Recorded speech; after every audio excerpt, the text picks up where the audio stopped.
Hi, I'm Troy Abrams. I'm going to do a review of the reflective analysis of student work. I did this process during the internship, and during the internship, I was able to use this to help guide lessons.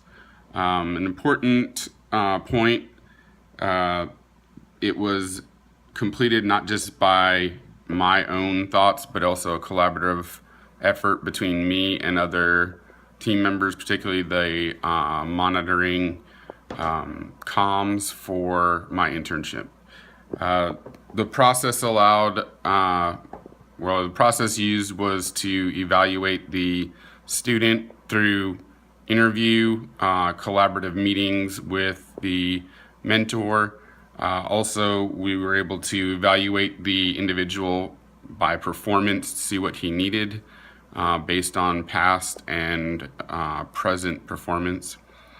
We then did trials to see what would work for implementation, and the implementation was then reviewed to see if that was appropriate. If it wasn't appropriate, we could have went back and made changes, suggested other assistive technology or ways about going and helping the client meet his needs. The results were recorded on the sheets. Each section successively helped with the next section in the RASW process and allowed us to pinpoint what the student was doing and how he was performing. The data collected allowed us to determine whether he would be able to move on to the next skill involved in the overall reaching goal. If not, then reteach would have been implemented and redone.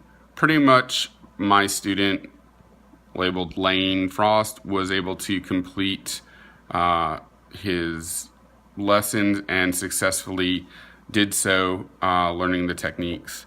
The data collected was put in a table. I recorded the number of errors he made, then subtracted it from the total possibilities, giving you what was a success rate or a percentage of possibilities that were successful.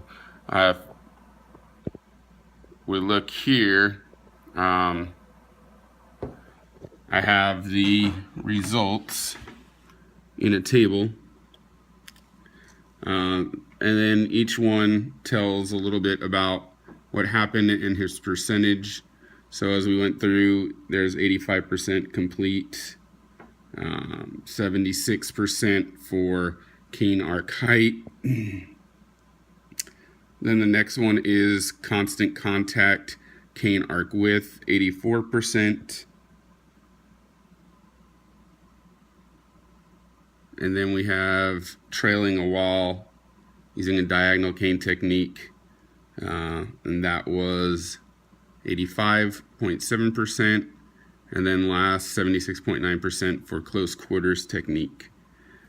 With these, if like I said, if the student hadn't performed well, we would have redone a lesson, either changed a technique or substituted another way of doing it.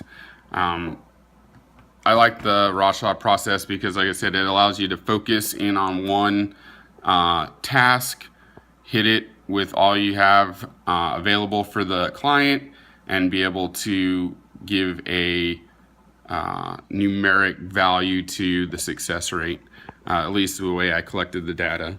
The results were good for the student, so I would deem this a success. It was deemed that he would successfully complete his trial there at the internship. I believe in the future I will continue to use this process because it does help pinpoint and narrow down the information you should look at, evaluate, and then readjust.